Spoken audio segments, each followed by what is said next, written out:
সরকারিভাবে বিদেশ যাওয়ার ক্ষেত্রে বিশেষ করে কোন দেশগুলোর জন্য আপনি বর্তমানে জমা দিতে পারবেন, এবং অনেকেই যে প্রশ্নগুলো করে থাকেন, সচরাচর যে প্রশ্নগুলো করে থাকেন তার মধ্যে উল্লেখযোগ্য হচ্ছে যে ভাই, আসলে সরকারিভাবে যেতে হলে আমি কোথায় যাব, কিভাবে আমি তাদের সাথে যোগাযোগ করব, বা কোন অফিসের মাধ্যমে সরকারিভাবে লোকজন জনবল নিয়োগ দেওয়া থাকতে হয়ে থাকে বিভিন্ন দেশের জন্য। তো সেই হিসেবে অনেকেই প্রশ্ন করেন যে ভাই, আসলে আমি কোথায় যোগাযোগ করব। এখন বিষয়টা হচ্ছে, দেখেন, এখানে আপনি কোথায় যাবেন, যাওয়ার জন্য বাংলাদেশের যে সংস্থাটি রয়েছে, যেটাকে আমরা বয়সেল হিসেবে চিনি, অনেকে মানে চিনেন, অনেকে চিনেন না। তবে সচরাচর সবার কাছে এই বিষয়টা বা এই সংস্থাটি পরিচিত।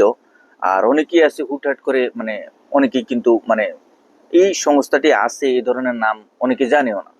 তো বিষয় হচ্ছে, ভাই, আমাদের কি এই সংস্থাটি সম্পর্কে জানতে হবে। এই সংস্থাটি বাংলাদেশের সরকার কর্তৃক নিযুক্ত সংস্থা, এবং বাংলাদেশ সরকার কর্তৃক বিভিন্ন দেশগুলোতে যে কর্মী প্রেরণ করে থাকে তার মধ্যে উল্লেখযোগ্যভাবে তারা কাজ করে যাচ্ছে। এবং এই সংস্থাটির সাথে আপনি যোগাযোগ করতে চাইলে মিরপুরে, আপনি তাদের অফিস আছে, মিরপুরে গিয়েও তাদের সাথে যোগাযোগ করতে পারেন, এবং প্রবাস কল্যাণ যে সংস্থাগুলো আছে সেখানেও যোগাযোগ করতে পারেন, বা আপনার থানা ভিত্তিক, জেলা ভিত্তিক যে কারিগরি প্রশিক্ষণ কেন্দ্র আছে সেখানে চাইলেও আপনি তাদের সাথে যোগাযোগ করতে পারেন। সেখানে গিয়ে বয়সেলের নাম বললেও তারা আপনাকে তাদের বিষয়ে বা তাদের অফিস কোথায় এবং কি কিভাবে তাদের সাথে আপনি যোগাযোগ করতে পারবেন এই বিষয়গুলো সম্পর্কেও কিন্তু আপনাকে বিস্তারিত বলে দিবে। সুতরাং এখানে সন্দেহ বা সংকোচের কোনো কারণই নেই।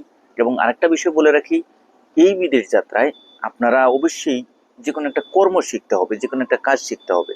আপনি কনস্ট্রাকশনের কাজ জানেন, আপনি ফ্যাক্টরির কাজ জানেন, আপনি গার্মেন্টসের কাজ জানেন, আপনি বিভিন্ন ধরনের যেই ক্যাটাগরির কাজগুলো আছে, যে কোনো একটা কাজের উপর আপনার দক্ষ হতে হবে।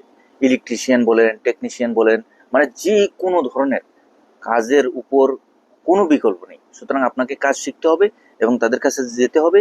গিয়ে তাদের কাছে ওই ধরনের একটি বুদ্ধি পরামর্শ নিতে হবে যে আপনার এই কাজ বা এই কাজ আপনার জানা আছে এবং এইভাবে আপনি যেতে পারবেন। ধন্যবাদ।